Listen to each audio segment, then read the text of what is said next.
ask the question probably on most people's minds, which is what kind of art are you looking at putting into these NFTs? Are they the naked women? It goes well beyond that. We have a catalog that has over 10 million pieces in it.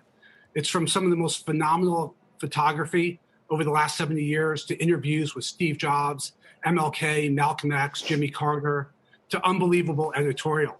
And on top of that, we have a 5,000-piece art collection. Warhol, Leroy Neiman, Salvador Dali's, Matisse's.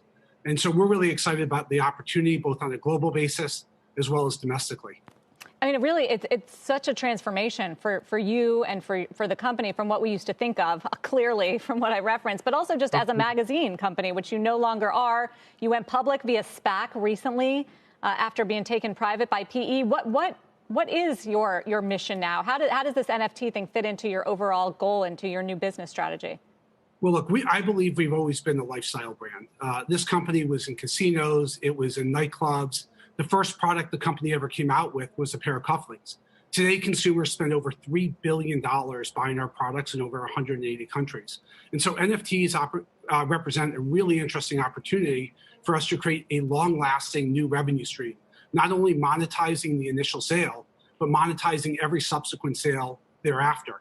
And when you look at the Warhols and the other valuable pieces that we have that historically maybe only a few people could afford, through NFTs and through tokenization, we can create a much larger universe to collect these with a much larger revenue stream long-term, participating in every subsequent transaction.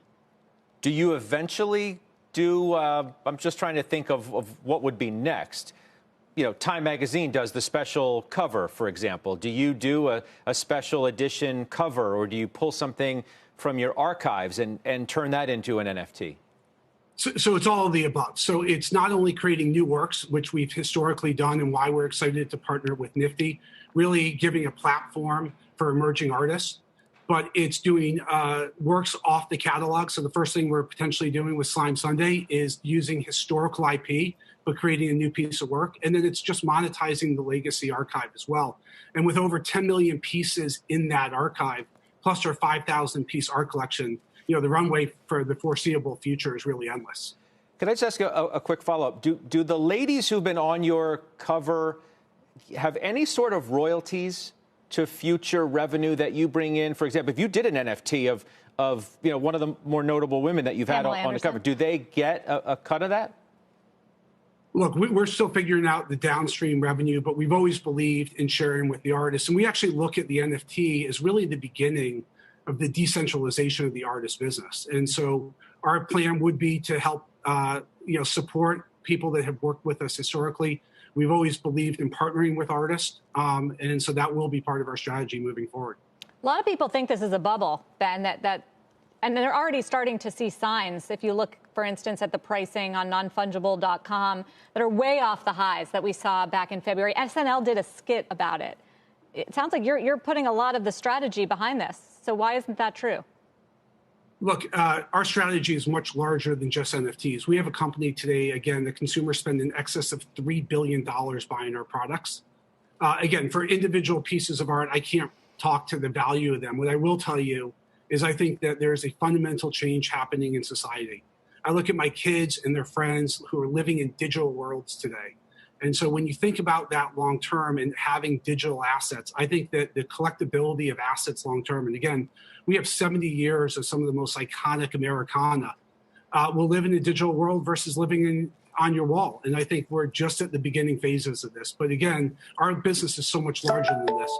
The technology that exists with NFTs or with blockchain actually appeal or apply to our streetwear business. So we have a streetwear business that in the US last year did that in excess of $100 million, embedding blockchain technology into streetwear where you can create community, where you can create really a collectible environment on a global basis is truly appealing to us, especially when we think about the amount of counterfeit product that exists in the world today. In fact, Nike filed a patent to embed blockchain into their shoes called crypto sneakers or crypto kicks.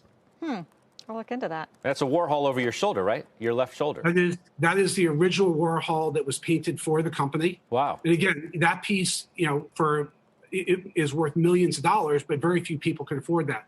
Through NFTs, we are able to tokenize that and expand our addressable universe exponentially with that. Wow, that's the original. Huh. That is the Warhol. All Yeah, right, we have Ben. 5,000 pieces of art.